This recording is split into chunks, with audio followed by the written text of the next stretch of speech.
백성교회에서 훈련받고 사역하고 있는 조주옥 목사입니다.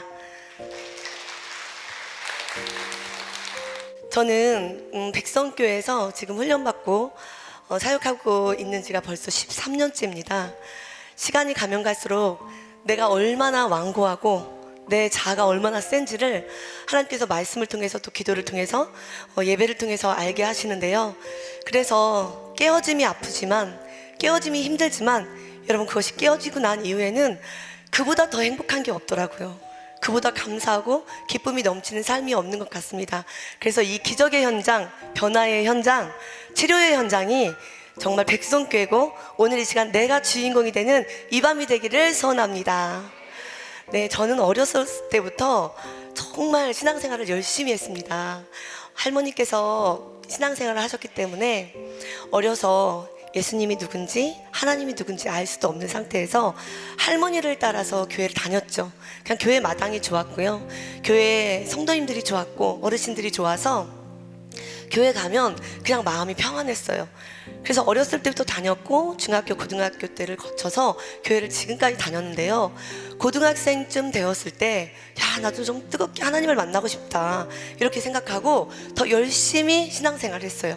그랬더니 정말 하나님께서 나를 만나주시는 거예요. 예배에 들어가면 나를 안아주시고, 교회 문을 열고 들어가면 그 놀라운 사랑이 나를 감싸 안는데, 이 세상에서 제가 제일 행복한 것 같고 나를 너무나 잘 알아주시는 그 하나님이 마치 날마다 나랑 동행해 주시는 것을 내가 체험하는 것처럼 느껴질 만큼, 정말 고등학교 때 하나님을 체험한 이후에 저는 신앙생활하는 게 너무 기뻤어요. 그렇게 신앙생활을 열심히 충성이 되어서 오랫동안 했어요. 그래서 20살 때부터 교회 교사도 하고 교회에서 하는 모든 봉사는 다 했던 것 같아요. 억지로 한 것도 아니고요, 기쁘게 했어요. 그리고 봉사활동도 하고 수련회도 가고 교회에서 있었던 프로그램은 다 했던 것 같아요. 그뿐만 아니라 여러분 다 해보셨죠? 우리 20살밖에 안 된 아가씨가 교회 권사님들하고 집사님들하고 같이 중보기도 하고 찬양하고 또 훈련하고 이런 것들을 하면서, 또 어떤 선교센터가 또 열리면 거기서 또 신앙생활을 하고, 그러면서 하나님의 말씀을 보기를, 먹기를, 읽기를 즐겨했던, 그런 열심히 특심이 되어서 신앙생활을 했던 주인공입니다. 그런데 여러분, 제 마음에는요 뭔가 이렇게 허함이 있었어요. 그렇게 신앙생활을 했는데 왜 이렇게, 근데 점점 가면 갈수록 내 마음이 공허하지? 내 마음이 왜 이렇게 좀 기쁘지가 않지? 그냥 그 기쁨이 추상적인 것처럼 느껴졌어요. 참된 기쁨을 알지 못했어요. 그래서 저는 어떻게 했을까요? 더 기도 시간을 정해놓고 낮밤으로 기도하고 낮밤으로 말씀 보고, 그래, 아침에는 구약, 저녁에는 신약, 그러면서 성경 공부도 막 체크하면서 저도 이렇게 열심히 했거든요.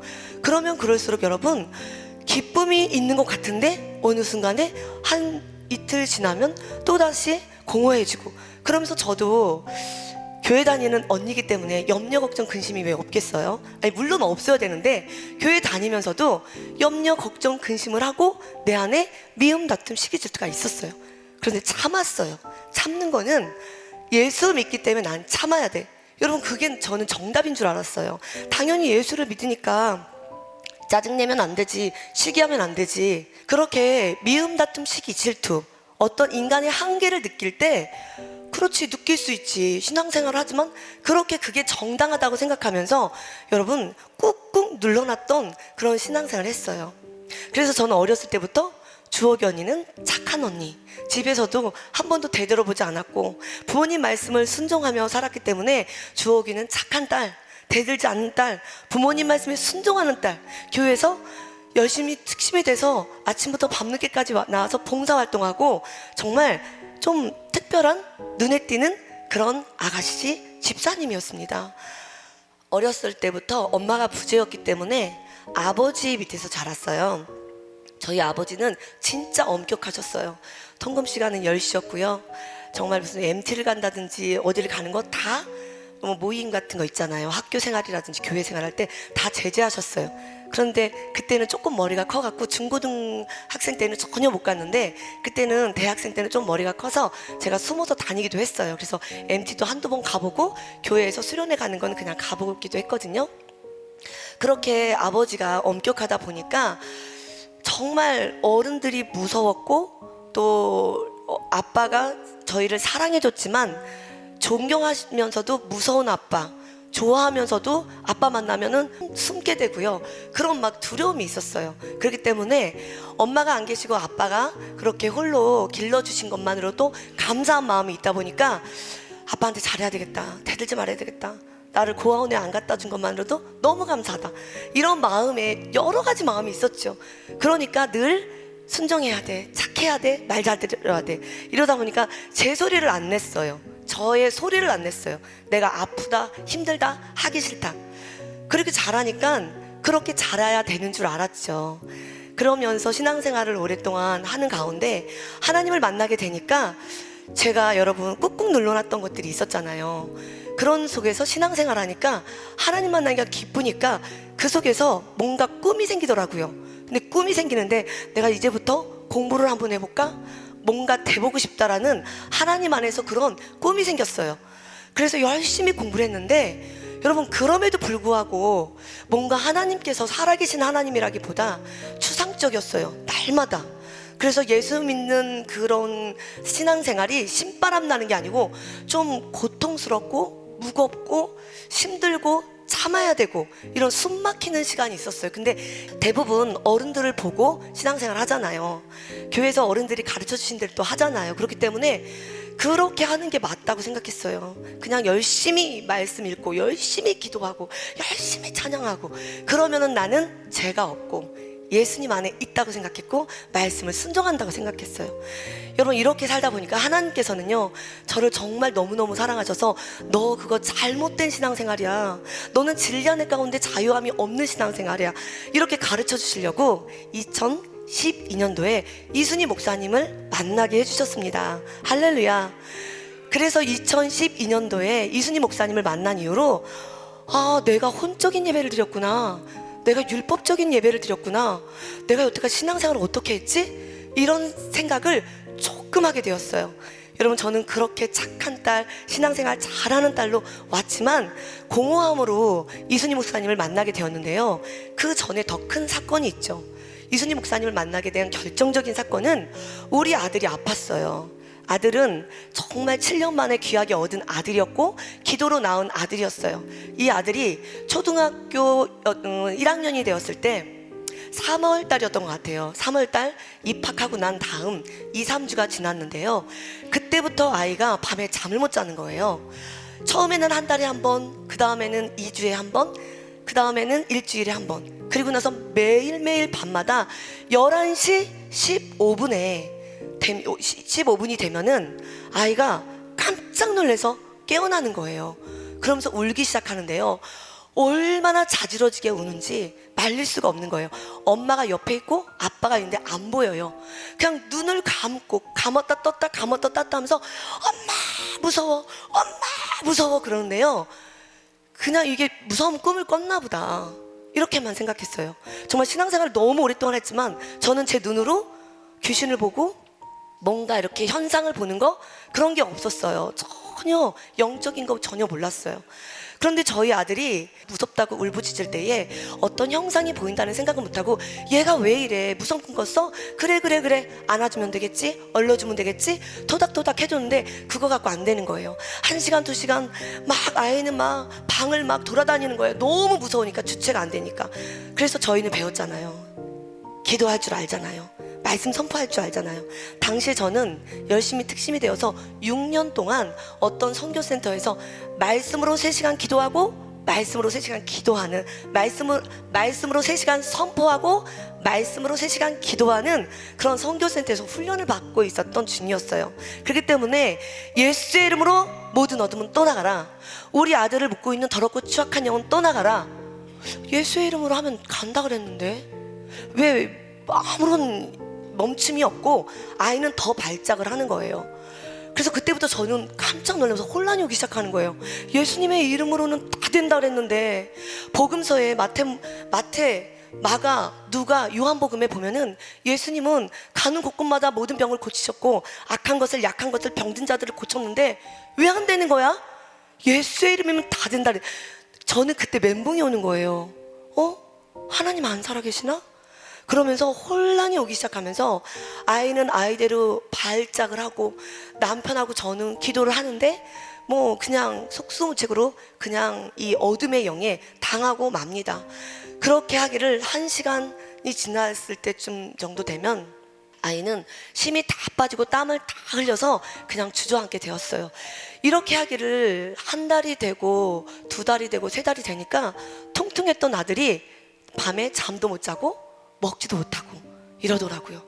그래서 밤마다 그냥 11시 15분이 되면 1시간 이상을 발짝발짝 뛰면서 너무 무서워서 막 돌아다니면서 그렇게 여러분 하는데 이 하루가요 너무 끔찍한 거예요.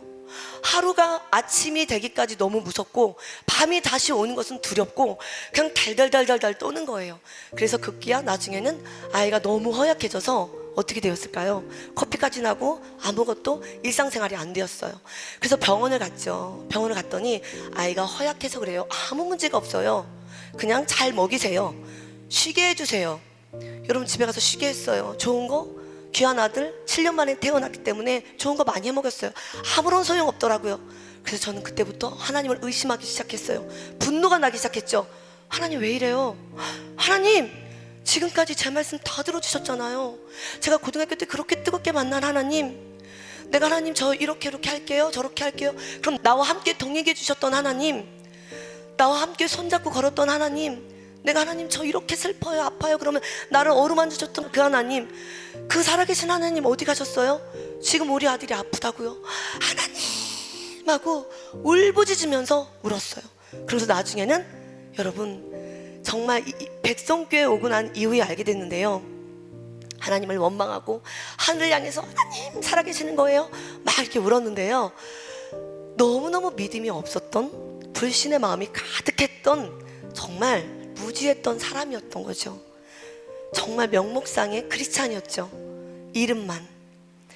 저는 그때부터 이 불신의 마음으로 분노가 일어나는데요, 그냥 내 아들이 잘못되면 알아서 해. 누구한테 알아서 할까요?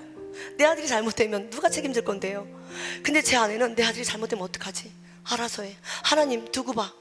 막 정말 하나님한테 막 얼마나 많은, 먼지보다 더 작은 제가 그렇게 방에서, 놀이터에서, 교회에서 그렇게 하나님한테 막 대적했어요.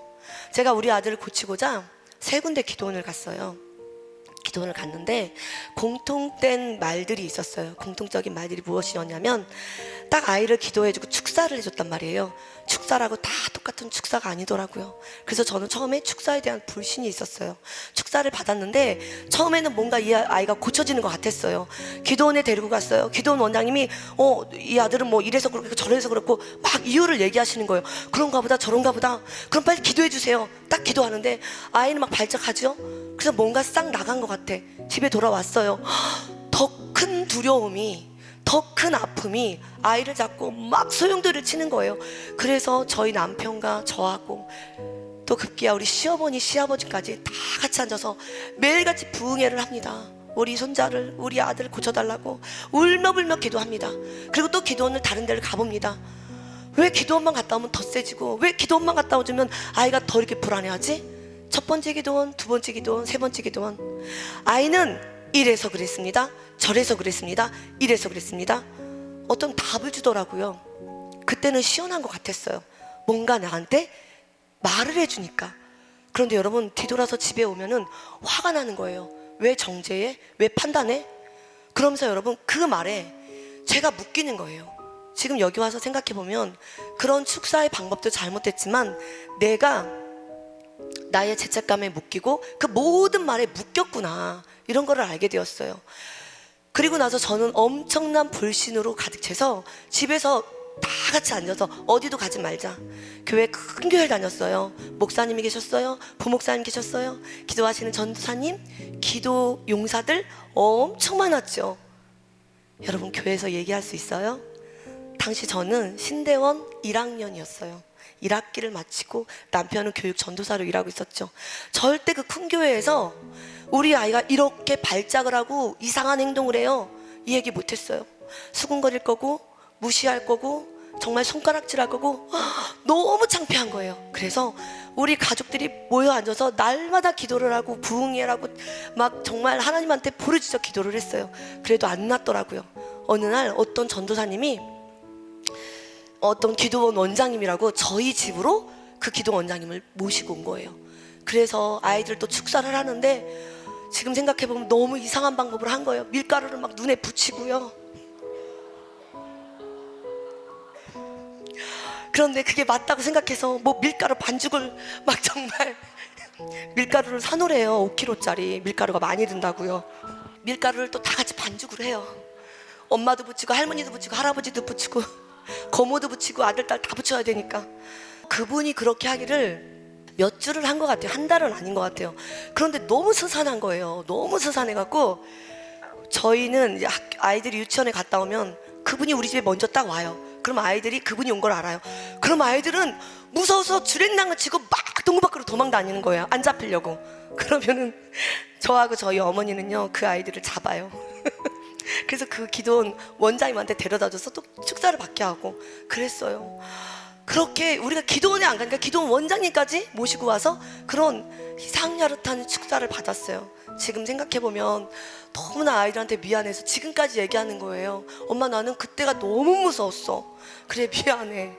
엄마도 그때 영적인 걸 너무 몰라서 무지해갖고 그런 분들이 집에 왔을 때 또 전도사님이 소개해서 모시고 왔기 때문에 기도해준다고 왔으니까 너 병을 고치려고 그렇게 무지하고 분별 없는 그런 신앙생활을 한 거예요. 그런데 이것도 아니구나. 기쁘지가 않고 무섭고 더 막 서름의 울음만 울고 이건 아닌 것 같아. 그래서 에이 다 그만두자. 그러면서 또 하나님한테 또 막 대들었어요. 그런데 그쯤에 우리 김수혁 전도사님이 옆동에 아파트 살았거든요. 그때 속회 식구 가운데 이야기를 어려움을 나누다가 하남에 가면 이순희 선교사님이라고 있는데 그분은 아이들이 감당할 수 없으면 영뚜껑을 닫아줘. 아이들이 감당할 수 있게. 그분만큼 영적인 분별이 있고 영적인 능력이 있는 분은 내가 못 봤어. 우리 언니가 전도사인데요. 저거 막 소개를 했대요. 저희 어머님한테. 그런데 여러분 쟤는 어땠어요? 이 기도원 저 기도원 저 기도원 세 군데 갖고 급기야 이상한 원장님이 와서 집에 가서 또 집에 오서 또 기도했잖아요. 다 믿을 사람 없구나. 하나님 정말 살아계시는 거 맞아요? 내가 어딜 가? 누가 고칠 수 있는데 안 갈 거라 그러면서 버티다가 아이가 너무 힘드니까 그래 마지막이다. 한번 가보자. 여러분 그렇게 가게 됩니다. 그래서 하남에 가서 딱 갔는데요. 정말 딱 문을 열고 들어갔는데 이 매트가 딱 깔려있는데 너무 평안한 거예요. 그런 평안한 중에 저는 예배를 드려야 되는 거잖아요. 그리고 기도를 해야 되는 거잖아요. 순서가 있잖아요. 문을 열고 딱 들어가자마자 기도 시간이고 예배 시간이고 뭔지 몰라. 기억도 지금 안 나요. 그런데 제 마음이 지금 딱 생각하면 자 빨리 내 아들 좀 고쳐주세요. 누가 고쳐줄 거예요? 어디 있어요? 이렇게 했던 것 같아요. 그런데 그때 예쁘고 사방사방 너무 예쁜 우리 전사님들 청년들이 있었거든요. 그분들은 안 보였어요. 어디 있어요? 선교사님 어디 있어요? 이렇게 미친 엄마가 왔다 갔다 했죠. 그리고 나서 아이가 이순희 목사님을 만나게 되고 이제 예배 이후에 축사를 받았는데요. 축사를 하는데 이전에 했던 축사하고는 너무 달랐어요. 그냥 평안했고요. 어떤 판단도 하지 않았고요. 내가 능력 있는 원장이야. 이런 아우라가 너무 컸었거든요. 이전에는. 그런데 여기는 뭐지? 능력이 있다는데 왜 이렇게 차분하고 조용하지? 진짜 능력이 있는 거야? 이랬단 말이에요. 그런데 축사를 받기 시작하는데 아들이 발작하는 거예요. 저는 또 두려움이 시작되는 거예요. 우리가 아들이 저렇게 발작하고 그만두면 어떡하지? 여러분 그랬는데요. 아들이 그렇게 발작할 때 우리 전도사님들이 동그랗게 앉았었어요. 청년들이 동그랗게 앉았었어요. 왜요? 여러 명이 앉아서 같이 중보해주고 기도해주려고. 그래 저는 어떤 엄마였어요? 내 아들 고쳐줘. 어디 좀 해봐. 능력 있어요? 누가 있는데? 이렇게 막 분노에 차갖고 온 미친 엄마잖아. 이상한 엄마. 내 아들밖에 지금 안 보이는 엄마. 그러니까 기도해 주시는 분은 없고 그렇게 청년들이 많이 앉아있으니까 우리 아들은 지금 이상한 행동이 시작됐고. 그러니까 여러분 제가 그 상황에서 구경 났어요! 그런 거예요. 그런데 제가 13년 동안 훈련받으면서 저처럼 이상한 엄마는 못 봤던 것 같아요. 자녀가 아파서 왔고요. 또 고침받으려고 왔고요. 정말 간절한 마음으로 온 엄마들이 되게 많았거든요. 근데 저는 저 아들 좀 고쳐주세요. 겸손하게 낮은 마음으로 정말 하나님을 만나고자 한 그런 마음이 아니고요. 그냥 내 아들 좀 고쳐줘. 내 아들 이러다가 아들이 바짝 하니까 자존심 상하는 거예요. 내가 신앙생활을 얼마나 만큼 했는데, 내가 낮밤으로 기도를, 내가 말씀을 얼마나 읽었는데, 선교센터 다니면서 난 3시간 성경 공부에다가 3시간 동안 맨날 기도했다고. 그런 마음이, 그때는 내가 그렇게까지 막 일목요연하게 있다고 생각 못했거든요.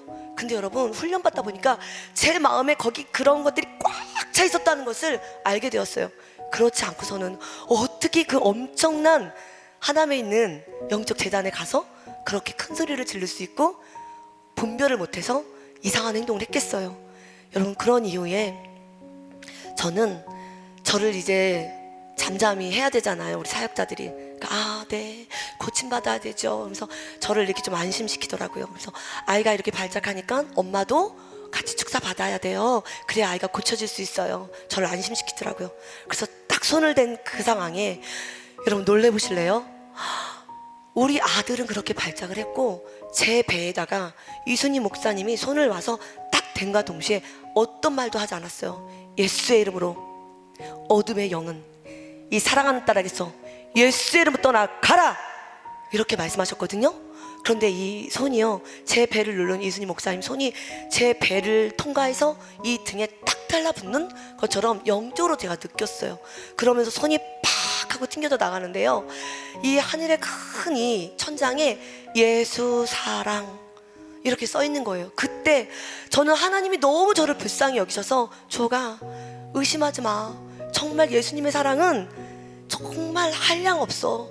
너 요곳에 오는 거 축복이야. 살아계신 하나님을 다시 믿어봐. 이렇게 마음을 주셨는지, 그렇게 딱 환상 중에 예수 사랑이라는 걸 보여주시고, 야, 이분은 진짜구나. 이분은 진짜 예수님으로 꽉 채워지신 분이구나.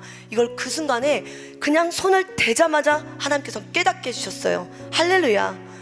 그래서 아들의 어둠을 잠재우기 전에, 떠나보내기 전에 이 이상한 엄마, 소리 지르는 엄마, 영분별 없고 자기 의에 도취됐던 엄마의 그 분노와 모든 어그러진 감정을 한순간에 팍 제압을 해주신 거예요.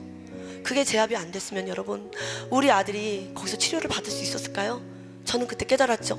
여긴 다르네. 여긴 맑고 상큼하네. 뭔가 일어날 것 같아. 천국 같구나. 그래서 저는 저의 교만을 바로 깨닫고 목양실로 들어가신 이순희 목사님을 따라가서 바로 무릎 꿇고, 잘못했어요. 제가 교만했어요. 제가 정말 무지해서 몰랐어요. 고쳐주세요. 다시는 이러지 않을게요. 그러면서 첫날 그렇게 고백을 하고, 거기서 여러분, 우리 아이와 3개월을 지내게 됩니다. 할렐루야. 3개월을 지났는데 아이가 잠을 잤을까요? 못 잤죠. 아이가 먹었을까요? 못 먹었죠. 정말 오매불망 우리 아들이 무조건 뭐라도 먹을까, 뭐라도 좀 마실까, 염려, 걱정, 근심이 모든 시선이 우리 아들한테 가 있는 거예요. 그런데 그런 아들을 하나님께서 너무 불쌍하게 여겨주셔서 이순희 목사님의 그 놀라우신 그 꽉 찬 예수님의 사랑으로 같이 우리 아들을 끌어안아서 먹여주시고 재워주시고 또 이렇게 싸매주시고, 함께 여러분 이 매트바닥에서 같이 며칠을 주무셨어요. 할렐루야.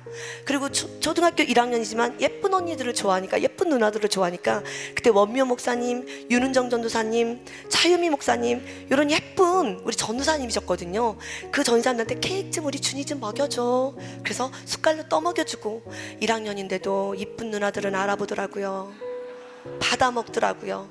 그래서 그걸 받아 먹고 또 재워주고, 이 공간 안에서 예배드리면서 뛰어놀면서 찬양하면서 여호와의 영광으로 가득 찬 그 하남성전에서 아이가 3개월 동안 지내게 되었는데요, 엄마도 정신을 좀 차리게 되고, 아이는 정상으로 어느 순간 돌아오고 발작하는 것들이 잦아지고 아이가 정상적인 생활을 하게 되었어요. 할렐루야. 그래서 3개월 만에 집으로 돌아왔어요. 그런데 여러분, 3개월 만에 고쳐졌을까요? 그건 아니에요. 이곳이 워낙 성령이 강하다 보니까 여기서는 발작이 일어나지 않았죠. 그래서 저는 그 이후에 다시 아이가 2학기 때는 학교를 가야 되잖아요. 그래서 2학기 때는 1학년 2학기 때는 학교를 가면서 우리 김수석 전사님의 그 수고와 헌신으로 차를 매일 타고 새벽을 달려요. 그리고 4시까지 예배드리고 축사받고 새벽 4시에 다시 집으로 갔어요. 그러기를 7개월에서 8개월 했던 것 같아요. 할렐루야. 그러면서 아이는 정말 맑고 밝고 순수한 아이로 다시 정상적인 생활을 찾게 된 줄 믿습니다. 이후에 아이가 고백했어요. 엄마, 내 눈에 보였던 것은 화장실만 들어가면 큰 바위의 얼굴이 있었어. 엄마, 집을 들어오려면 문을 딱 열려면 그 문 앞에 15마리 정도 되는 뱀이, 까만 뱀이 수두룩했었어. 너무너무 무서웠어. 엄마, 학교 정문을 가면은 이만한 정말 카드가, 그 레고 같은 거 하면 카드 보면은 무서운 형상들 있잖아요. 아이들이 보기에는, 갖고 놀기에는 그런 형상들이 자기를 막 잡으러 달려오는 거예요. 눈 뜨고 그런 걸 본 거죠. 그리고 엄마, 너무너무 무서운 것들을 많이 봤어. 여러분, 이렇게 말할 수 있는 거, 그때 발작했을 때, 어둠의 형상으로 눌렸을 때, 밤에 잠자고 일어났을 때 절대 말을 못했죠. 사단이 말을 못하게 했고, 무서워서 두려워서 말도 못했죠. 그런데 두려움의 영이 떠나가고 영이 풀리면서 여러분, 아이가 자기가 왜 힘들었는지, 왜 아팠는지 그렇게 다 고백을 하게 되는 거예요. 그러면서 하는 말이, 엄마, 시간이요 얼마나 빨리 갔는지 몰라요. 그냥 손살같이 빨리 갔어요. 제가 조금 아까 말씀드렸나요? 그렇게 큰 교회에서 기도와 함께 하고 했지만 이런 모든 세세한 것들을 얘기할 수가 없었어요. 그런데 하나님에서 그렇게 한 타임의 예배를 통해서 정말 이렇게 치료를 받게 되니까, 와, 정말 하나님이 살아계시는구나. 내가 신앙생활을 지금까지 어떻게 했지? 내가 여태까지 말씀을 분명히 모든 공예배를 드리면서 들었는데, 말씀을 봤는데 이건 뭐지? 이렇게 의문점을 갖고 여러분 여전히 깨닫지 못하고 그냥 신대원 들어가서 공부하고 이제 고쳐졌으니까, 육신의 병이 고쳐졌다고 생각하고 영적인 그 병이 이제는 정리가 됐다고 생각하고 신대원에 들어가서 또 공부를 이어서 해야 되니까 집으로 이제는 돌아와서 한 3년 정도는 하남을 못 갔어요. 그리고 나서 12년도에 와갖고 15년도 1월 5일까지는 제가 그냥 열심히 내가 이전에 다녔던 교회에서 전도사 생활도 하고 사역도 하고 학교 공부도 했죠. 그러면서 여러분, 어떤 일이 벌어졌냐면, 제가 그냥 왔지만 이곳에는 성령의 불이 강타해서 너무나 뜨거웠는데 집에 가니까 잔재가 남아있는 거예요. 아이가 11시 15분이 되면 그냥 깜짝 놀라는 거예요. 자라보고 놀란 가슴, 소뚜껑 보고 놀란다고. 저는 두려움이 엄청 많았어요. 무서운 아버지 밑에 이렇게 자랐기 때문에 내 안에 두려움이 많아서 아이의 두려움보다, 아이의 그 놀란 것보다 제가 더 컸죠. 그러니까 내가 무서우니까, 또 아이가 발작할까봐 무서우니까 11시만 되면은 새벽 2시까지 2년 반 동안 맨날 기도하고 찬양하고, 두려워서, 하나님이 좋아서, 하나님의 은혜가 사모가 돼서 절대 아니었어요. 우리 아들 잘못될까봐, 우리 아들 미칠까봐. 하나님, 정상적인 아들로만 자라게 해주세요. 하나님, 나 이런 거 뭔지 모르겠어요. 왜 그러는 거예요 나한테? 여전히 그때까지도 7개월에서 9개월 하나님에서 그렇게 지내면서 예배를 드렸지만 영적인 걸 그때도 몰랐어요. 2년 반 동안 집으로 들어와서 열심히 기도합니다. 찬양하고 아이들 케어하면서 사역하면서 했어요. 그래서 아이가 어느 날 여러분 잠을 잘 자기 시작했어요. 할렐루야. 어머, 이제 다 떠나갔나 봐. 괜찮아지네. 밥도 잘 먹고 이제 생활도 잘하고. 아이고, 밤마다 기도하고 찬양하고 대학원 공부하고 숙제할 거 얼마, 레포트 너무 많잖아요. 이런 공부할 게 너무 많은데 새벽 2시가 되면은 그때부터 이제 공부를 하기 시작합니다. 새벽 4시까지. 그리고 이제 조금 자고 학교를 가요. 그러기를 2년 반을 했는데요, 여러분 놀래보실래요? 제가 이제는 괜찮다라고 생각했던 어느 날입니다. 정말 여자의 울음소리가요 엉엉엉 들리는 거예요. 저는 당시에 아버지가 지어놓은 별장에서 아이들하고 살았어요. 집이 그때 제가 살던 집을 시부모님들이 살고, 저는 그때 집이 없어서 아버지의 별장에 들어가서 2년 정도 살게 되거든요. 거기는 시골집인데 흙벽돌 집이고 평백나무 집이에요. 외관상으로 너무 좋죠. 그런데 제 마음이 그렇게 평강하지 않으니까 그렇게 좋은 집에 있는데도 늘 불안했어요. 그 큰 집 대저택에 여자의 울음소리가 울리는데요, 엉엉대고 우는데 얼마나 큰지 귀에서 쩌렁쩌렁 울리는 거예요. 저는요 7시 반 정도 됐었을 때, 저녁 때 그때 집에 있는 창문을 다 열었어요. 다 열면서 아니 누가 이렇게 부부싸움을 하는 거야? 어디서 이렇게 부부싸움을 하는 거야? 진짜 창피하지도 않나 봐. 그런데 그 울음소리가 어떤 울음소리냐면 여러분, 여기 지금 어르신들은 알지만 우리가 옛날부터 한국 드라마가 있었잖아요. 여름만 되면은 무서운 드라마 하는 거, 전설의 고향. 거기서 소복 입은 여인이 무덤에 가서 대성통곡하고 울면서 서러움의 울음으로 울었던 그 울음소리거든요. 그 울음소리가 얼마나 큰지 너무너무 커갖고 제가 모든 문을 다 열면서 어디서 들리지? 어디서 들리지?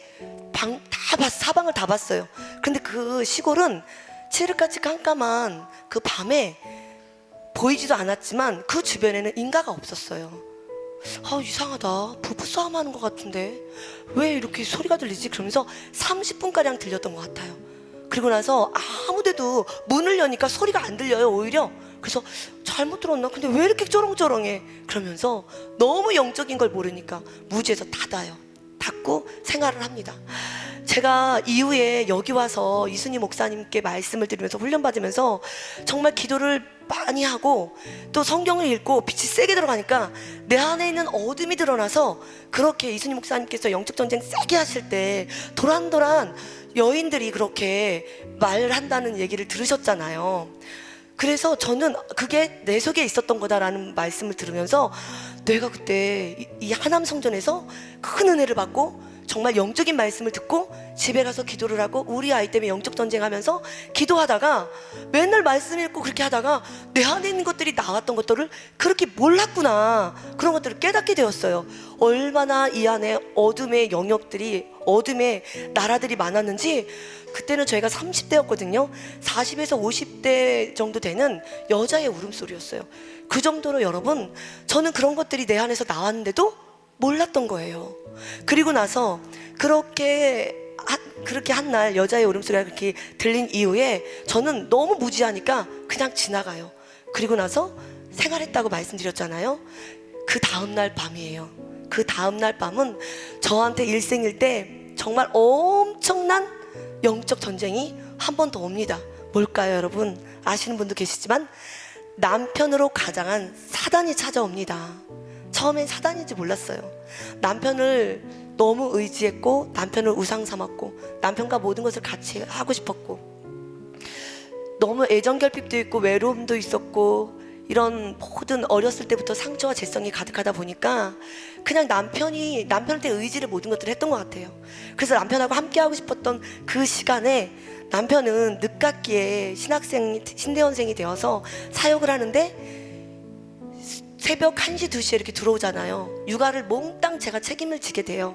그럼에도 불구하고 저는 이제 사모가 될 거고 교회에 사역을 할 거기 때문에 남편의 일을 도우면서 정말 기도하면서 돕는 자의 역할을 다 해야 되는데 그런 거는 온데간데 없어요. 나만 바라봐야지, 나를 사랑해줘야지, 나랑 같이 해야지, 이런 게 꽉 찬 상태에서 기도하고 자아는 죽이지 않고 내 내면은 치료받지 않고 말씀을 집어넣고 하나님 능력 주세요, 하나님 힘 주세요, 하나님의 사랑 주세요, 하나님 온유함 주세요, 겸손함 주세요.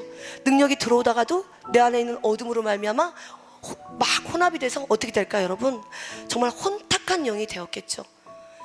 이것도 깨닫지 못했어요. 여기 와서 훈련받으면서 몇 년이 지난 다음에 알게 된 거예요. 내 안에 있는 어둠이었구나. 내가 그렇게 혼탁하게 신앙생활했기 때문에 이 모든 것들이 내 안에 있는 어둠이고 죄성이고 추악한 것들이었구나. 이런 것들을 깨달았죠. 남편으로 가장을 해서 왔는데요, 제가 전혀 몰랐다 그랬잖아요. 그 여름밤에 잠을 잤어요. 새벽이 되었어요. 새벽이 되어서 4시 10분 정도 되었을 때 새벽기도를 가려고 눈을 떴어요. 4시 10분에 4시 반에 새벽기도 가야 되니까 눈을 딱 떴는데 제 오른쪽에 요만한 남자아이가 고개를 들고 이렇게 자고 있는 거예요.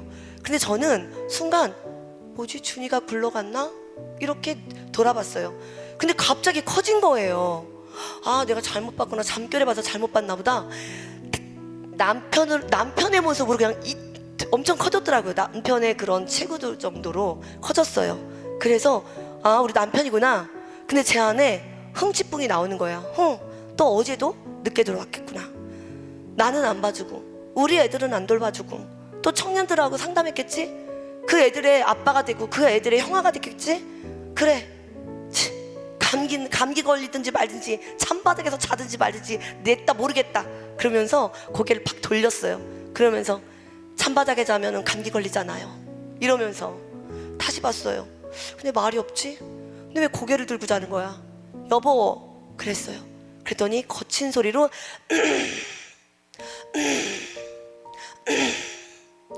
그러면서 저는 소스라치게 정말 이렇게 너무너무 소름이 돋았는데요. 떼굴떼굴 굴르더니 제 몸으로 올라탔죠.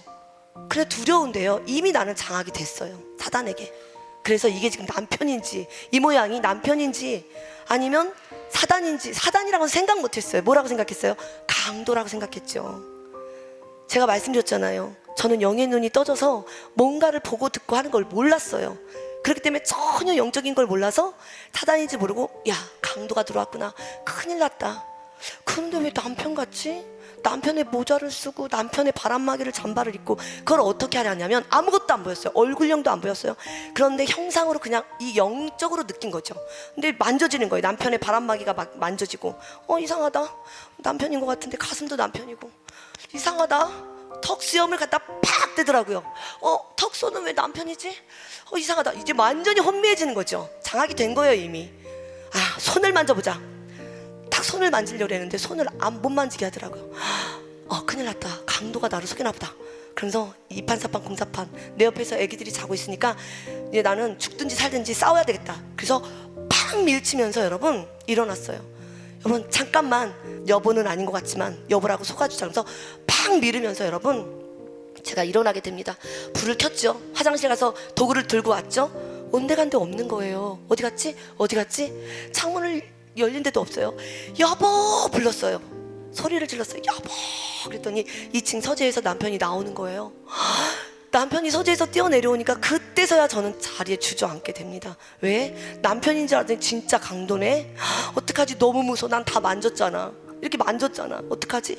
너무 소름 끼쳐. 그 느낌 어떻게 할 거야? 그런데 여러분 남편이 하는 말, 조가 어디도 창문이 열린 적이 없어. 어디도 도둑이 나간 적이 없고 들어온 적이 없어. 어느 것도 흐트러진 게 없어. 너가 사탄하고 싸운 것 같아. 사탄의 공격을 받은 것 같아. 그때 또 저는 다시 한번 무너집니다. 하나님 나한테 왜 그래요? 나한테 왜 그러는 거예요? 나를 죽이려고 그래요? 나를 왜 또 밀어넣는 거예요?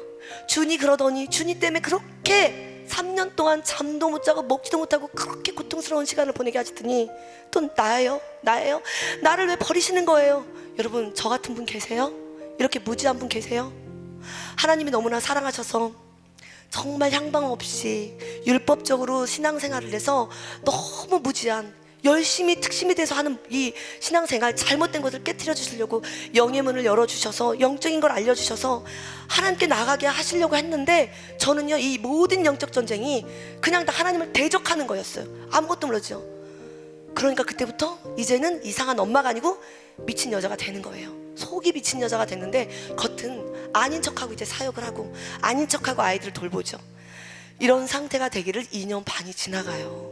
그리고 2015년도가 됩니다. 1월이 돼요. 정말 신앙생활을 열심히 하고 또 한 번 하고 또 하는데 그냥 물방울이 똑똑똑 떨어지는 그 옹달샘 물 한 방울을 탁 먹고 오늘을 버티듯이 저는 그렇게 버티기를 2년 반을 버텼어요. 그리고 나서 2014년도에 남편하고 감리교 소속되어 있는 사강지방의 교회에 부임하게 돼요. 거길 갔더니 3개월 동안은 제가 막 신앙생활을 하면서 또 목회를 하면서 남편을 도우려고 준비를 하지만 이 공고한 마음, 똑똑 떨어지는 이것을 먹고는 도저히 살아갈 힘이 없는 거예요. 그래서 제가 쓰러지고 자꾸만 넘어지고 깔아앉고 영적 침체가 오고 아이들을 학교 보내고 눕지 않았던 제가 누워요. 성도님들 그때 얼마 안 계셔서 또 주일이 돼서 국수를 만들어서 드시게 한 다음에 주일날 성도님들이 다 집에 가면 저는 그 자리에서 넉다운이 돼서 그냥 온몸이 만신창이가 돼서 녹아져서 그냥 잠을 자요. 아무 생활할 수가 없었을 때 남편이 말합니다. 조가, 준이가 이순희 선교사님한테 갔었을 때 그 큰 사랑, 예수님의 사랑으로 고침받았잖아. 좋아, 너 다시 한번 거기 가면 안 될까? 거기 가면 너 괜찮을 것 같아. 가보자. 그래서 여러분 2015년 1월 5일에 다시 오게 됩니다. 그때는 이제 하남이 아니고 부천성전에 오게 돼요. 왔었을 때 그 1월 5일 날 컨퍼런스가 시작됐거든요. 월요일 날, 화요일 날, 수요일 날, 목요일이 되었어요. 첫째 날은 물론 딱 이 발을 딛고 성전에 왔을 때 딱 성전에 왔는데 얼마나 호흡이 되는지, 숨이 쉬어지는지, 이만한 관통이 여기에 그냥 뚫려갖고 영혼 깊은 곳에서부터 호흡이 되는 것 같은 거예요. 그래서 숨을 쉬는데 여러분 제가 이렇게 쉬는 거예요. 이렇게 숨을 쉬면서 이제 살 것 같아, 이제 살 것 같아. 1시간 반 되는 거리를 낮밤으로 와서 1년 반을 여러분 신앙 계속 와서 예배를 드렸어요. 그러면서 훈련받기 시작하는데 거기가 천국이었고 거기가 안식처였고 너무 말씀이 살아서 역사하는데 좋은 거예요. 그러면서 여러분 1년 반 동안 그렇게 있었지만 첫 시간에 제가 다시 그때 1월 5일 날 갔었을 때 하나님께서 말씀을 듣는 중에 깨닫게 하시는 거, 정말 이 내면에 우레아 같은 소리로, 이게 뭐 무슨 소리가 들렸다는 게 아니에요. 하나님의 감동으로 어떤 마음을 주셨냐면, 너는 가식적이었어, 너는 자존심이 셌어, 너는 살아가는 척했어, 너는 교만했어, 너는 명목상의 그리스도인이었어. 엄청 많이 울었어요. 첫 번째 날, 두 번째 날, 세 번째 날, 하나님 저 어떡해요? 저 여태까지 학교 집 교회밖에 안 다녔잖아요. 저는 공부를 그렇게 잘하진 않았어요. 그러나 주님 안에서 꿈이 생겨서 학교를 가고 열심히 주님 안에서 기도하고 열심히 안에서 주님 안에서 뭔가 좀 해보려고 조그만 노력 전심으로 다 했잖아요. 근데 주님을 만났던 것이, 주님이라고 생각했던 것들이 다 가짜였어요. 하나님 저 어떡해요? 저 좀 고쳐주세요. 막 울기 시작했어요. 그런데 이순희 목사님께서, 여러분 하나님의 영은 묶는 영이 아니에요. 하나님의 영은 맑고 상큼한 영이에요. 할렐루야. 어떡하지?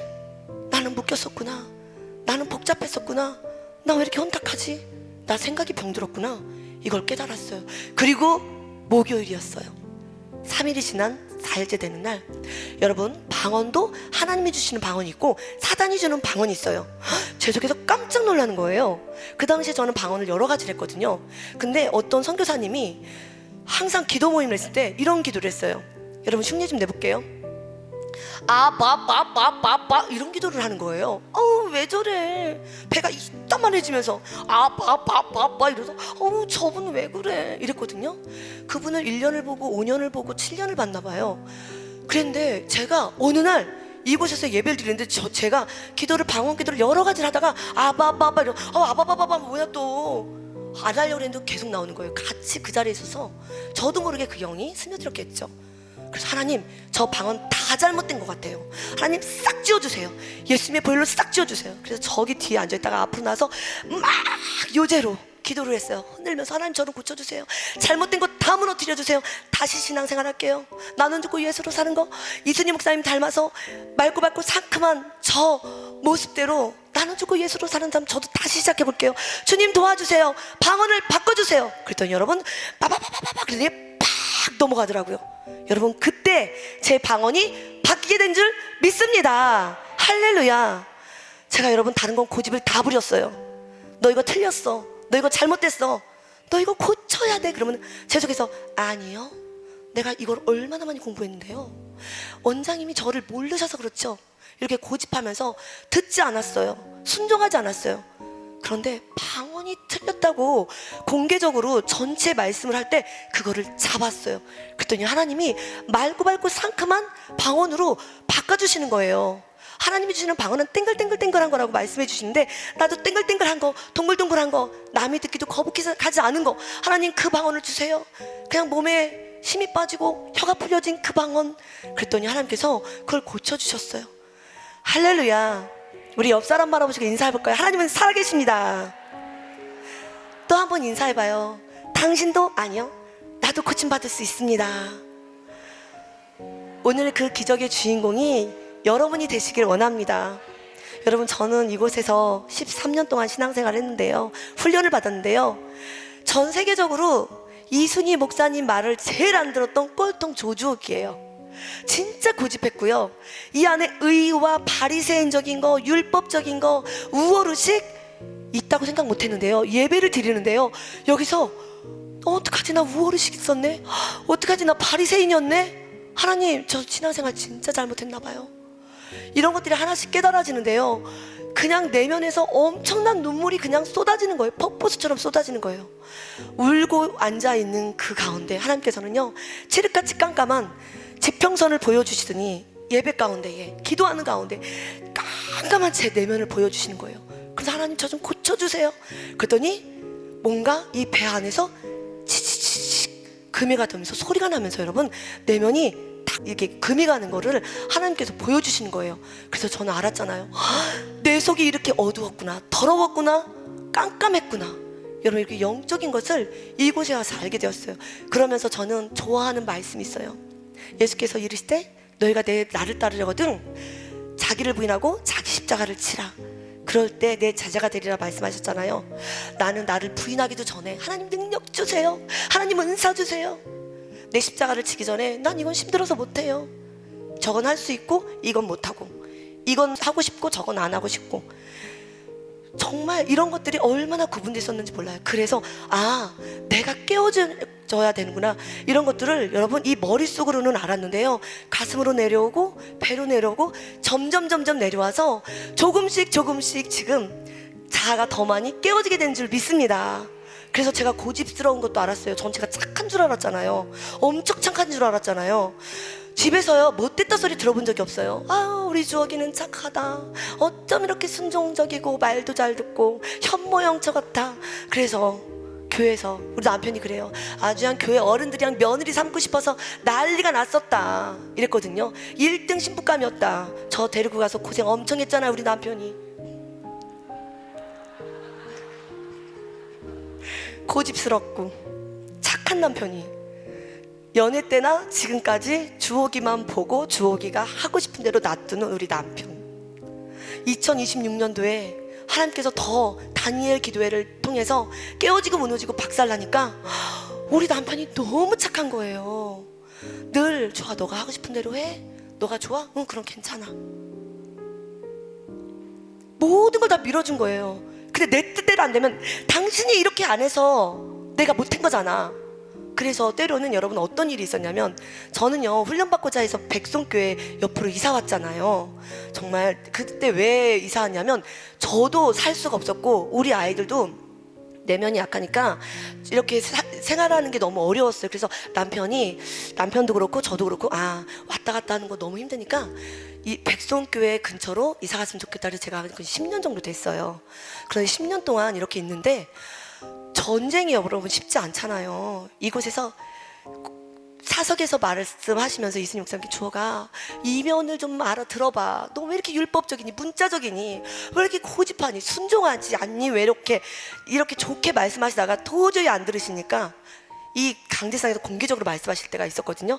그러면 사실은 깨어지는 거 여러분 감사하다고 생각할 만큼 제가 그렇게 깨끗한 영성이 아니었어요. 이 속에서 원장님이 날 몰라서 그랬죠. 왜 나만 미워하고 그러세요? 그게 뭐 이러면서 막 주영이만 맨날 예뻐하고 주영이만 연건이 있다 그러고 나는 영도 모른다 맨날 그렇게 말씀하시고, 그래서 원장님이 몰라서 그러시죠. 저는 맨날 속으로 그렇게 대적했거든요. 그렇게 전쟁을 할 때 저는 남편한테 가요. 가끔 너무너무 힘들 때 몇 년에 한 번, 여보 왜 나를 백송교회 옆으로 이사가게 했어? 당신이 이사가게 해갖고 내가 이렇게 지금 전쟁이 힘들잖아. 여러분 그런 얘기를 너무 많이 했어요. 그런데 여러분 최근에 제가 그렇게 얘기하는 거예요. 여보, 눈물을 흘리면서, 우리 김정현 목사님 여기 계시잖아요. 우리 같이 얘기했잖아요. 나 백성교회 이사갈 때 당신이 그렇게 갈 수 있도록 환경 만들어주고 밀어줘서 너무너무 고마워. 내가 너무 행복해. 얼마나 행복한지 몰라. 내가 이전에는 내가 누군지 몰랐어. 내가 자아가 조금씩 깨어지고 무너지고 박살나고, 내가 교만한 거 알고 고집한 거 알고 완고한 거 알고 율법적인 신앙생활 했다는 거 깨닫게 되니까 여러분 너무 기뻐. 내가 나를 알게 되니까 너무 기뻐. 왜냐하면 힘이 빠지고 이제 주님께 맡길 수 있는 그 영역이 넓어지니까 여러분 나는 여보 뭔가 한 게 없어. 근데 그냥 이렇게 기쁘네. 할렐루야. 그래서 요즘에는 감사하면서 살고 있어요. 그냥 이순희 목사님 영을 깨우는 찬양, 그 찬양만 들으면 눈물이 줄줄줄 나는 거예요. 할렐루야. 여러분, 저는 2022년도에 아이를 고쳐주신 이 백송재단 영혼의 샘 세계 선교센터, 그리고 그 당시에 코로나 때, 코로나 이전이죠, 청년들이 너무너무 와서 아픈 친구들이 오는데 제가 그걸 보면서 하나님 감사해요. 우리 아들이 일찍 와서 이렇게 고침받고, 하나님 너무 저는 받을 수 없는 사랑을 받았어요. 저 정말 하나님 앞에 이 재단, 이 하나님, 이 이순희 목사님께 맡겨진 이 사역이 전 세계적으로 펼쳐질 수 있도록 하나님 헌금하고 싶어요. 헌금 좀 할 수 있도록 하나님 저에게 물질의 축복을 주세요. 이렇게 기도했었거든요. 그때 당시에 청년들이 고침받으려고 엄청 많이 왔어요. 그때 제가 서원을 합니다. 기도를 했어요. 그로부터 한 달 뒤에 아버지가 저한테 전화를 하셨어요. 따르릉, 조가 어디야? 아빠 나 백송교회 사강으로 바로 내려와봐. 왜요? 아빠가 교회 줄 수 있는 땅을 너 사줄게 이러시는 거예요. 남편이 지금 목회하고 있잖아요. 근데 별로 땅이 필요 없는 거예요. 왜냐하면 훈련받으면서 내가 교회가 번듯하게 있고 큰 교회를 져놓고 가서 내가 목사네, 사모네, 사역자네, 내가 누구 영혼을 죽이려고? 물론 하나님은 만들어서 쓰세요. 그렇지만 지금은 아직은 아닌 것 같아. 하나님, 저 지금 필요 없어요. 저 나는 죽고 예수로 사는 삶이 뭔지 더 많이 깨닫고 행복의 영성으로 훈련받으면서 하나님 일을 감당하고 싶어요. 지금은 때가 아닌 것 같아요. 하나님 아시죠? 하나님 이 기도를 들어주셔서 해주세요. 그러면서 저에게 만약에 물질을 주신다면 저는 백송재단에게 먼저 드리고 싶어요. 그러면서 남편에게 의논했을 때 남편이 기꺼이 찬성하면서 그렇게 하면 좋지, 감사하지, 우리 아들을 고쳐주신 하나님, 이 백송재단을 통해서 하나님께서 역사하셨으니까 그렇게 하자라고 했는데요, 아버지께서 땅을 주신다고 그렇게 했을 때, 갔었을 때 하나님께서는 담대함을 허락해 주셨어요. 47년 동안 아빠한테 네 소리만 했고 착한 딸이고 순종하는 딸이었잖아요. 눌러놓고, 진짜 착해서가 아니고 착한 컴플렉스로 그랬던 딸이 아빠한테 가서 담대하게, 아빠 저 땅이 필요 없어요. 저 집 지을 땅도 필요 없고요, 교회 지을 땅도 필요 없어요. 제가요, 이순희 목사님이요, 이런 사역을 하세요. 영혼을 구원하고요, 세계 선교를 하고요, 정말 영적으로 정신적으로 아픈 친구들, 내면으로 아픈 영혼들이 와서 은혜를 받는데 공간이 지금 부족해요. 그래서 교회를 지으려고, 지금 교회를 살려고 여기저기 다 알아보고 있는데 거기에 물질이 필요해요. 저에게 주실 물질 그냥 이순희 목사님한테 주셨으면 좋겠어요. 너 미쳤니? 이러시는 거예요. 다 100억씩 나눠줄 건데 너 그러면은 이거 받고 안 받을 거야? 아빠 나 그런 거 필요 없고요. 그냥 나 줄 땅, 시골에 그 땅이 8억이었거든요 이 8억을 그냥 헌금으로 환산해서 10억만 주세요. 그러면 제가 아무것도 바라지 않을게요. 그렇게 아빠한테 말씀드렸는데요, 아빠가 갸우뚱하시더니 야, 너 진짜 미쳤구나, 그러면서 다시 와봐 이러시고 말씀하시는 거예요. 그래서 다시 한번 아빠한테 가서, 아빠 왜 내가 이런 말을 드리냐면요, 이순희 목사님 사역은 따다다다다 얘기했더니 아빠가 그래 그러더니, 야, 네가 변하긴 변했다, 눈이 반짝반짝하네, 뭔가 있어. 여러분, 어떤 분이 그러세요. 아빠가 부자니까. 여러분, 대학교 때까지 아르바이트하고 엄청 힘들게 살았어요. 용돈 호락호락하게 안 주셨다고요. 그런 분이 이순희 목사님한테 드린다니까 오라 그러는 거예요. 하나님이 역사하셨죠. 할렐루야. 그래서 갔더니 이순희 목사님 모시고 오라는 거예요. 갔어요. 갔더니 이순희 목사님과 아빠와 대화한 다음에 10억을 주시는데요, 어떻게 할까? 네 통장으로 싸줄까? 이순희 목사님한테 드릴까? 이러길래, 아빠 저한테 주지 마세요. 나는 나를 못 믿어요. 그냥 이순희 목사님께 직접 다이렉트로 싸주세요. 할렐루야. 제가 고집불통이고요, 진짜 이면을 몰라서 향방 없이 신앙생활 했지만 이거 하나는 너무 멋있었던 것 같아요. 할렐루야.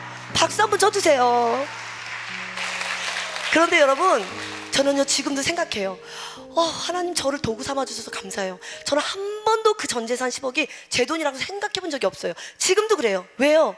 아빠가 열심히 땀 흘려서 벌어서 그렇게 했던, 모아놨던 재산을 내 거다? 도둑놈 신보죠. 한 번도 그런 생각을 해본 적이 없어요. 그런데 그 수고하고 애쓴 헌금이, 물질이 아빠가 저한테 주셔서 이순희 목사님의 사역을 이렇게 도울 수 있도록 통로로 만들어주셨던 그 은혜가 너무 감사한 거예요. 할렐루야.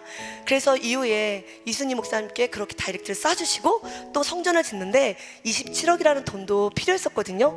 전혀 아빠한테는 헌금이 없었는데 그 당시에 아빠에게 현금이 생기는 기회가 있었어요. 47년 동안 살면서 아빠가 현금이 그렇게 많은 건 처음 봤죠. 이순희 목사님 사역을 도우려고 하나님이 도우셨던 것 같아요. 할렐루야. 그래서 27억도 그 당시에 바로 빌려주실 수 있었고, 이후에 또 한번 놀래보실래요?